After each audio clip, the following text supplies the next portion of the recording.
Imagine someone in your life who seems perfect one moment and ruthless the next. The kind of person who leaves you second-guessing your reality, questioning yourself, and wondering, why do they do this? Today, we are uncovering the psychology behind toxic minds and why some people are wired to hurt without remorse. If you're highly empathetic, intuitive, or deeply sensitive, chances are you've met them, or maybe one is in your inner circle right now. They might be a partner, a friend, or even a family member. You notice patterns, they twist the truth, exploit your vulnerabilities, or push boundaries just to see how far they can go. And no matter how much you care, they keep stepping over the line. It's tempting to ask, am I imagining this? Am I too sensitive? The answer is no, you're not.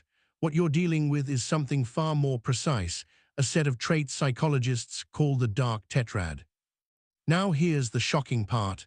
These traits aren't just personality quirks.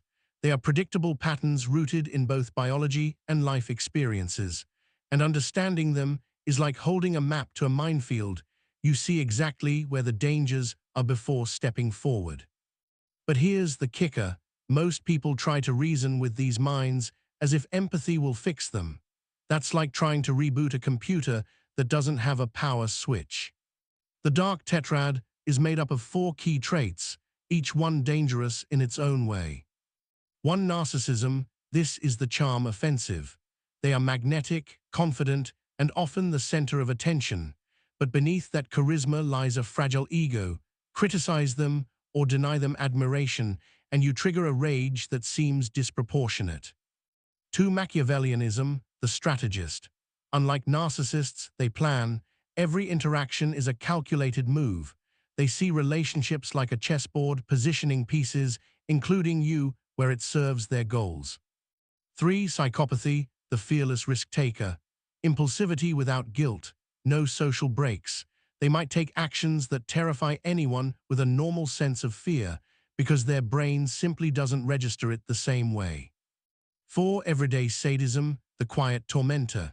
They derive pleasure from seeing others suffer. Not for gain, not for revenge, just for the thrill.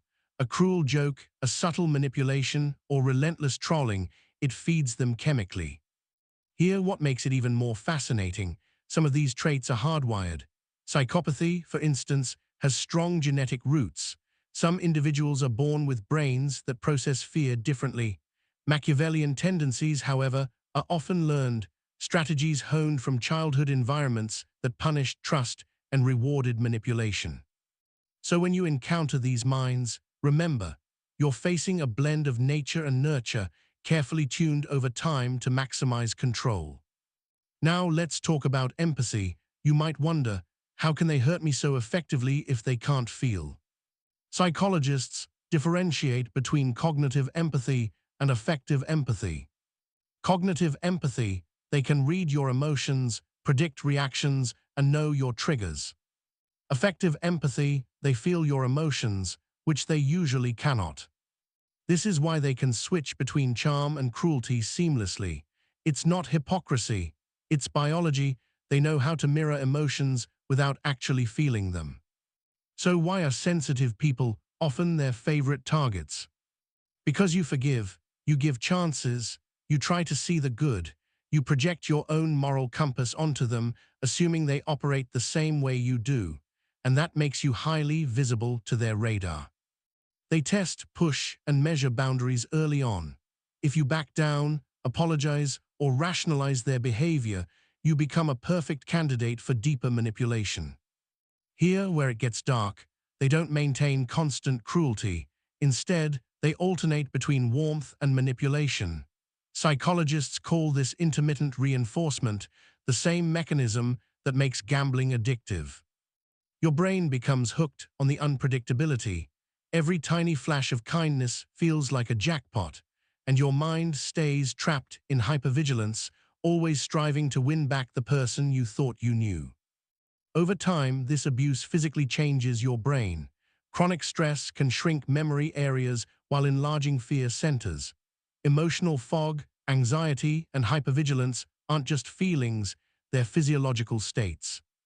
And that bond, it's not love, it's an addiction to the very source of your pain.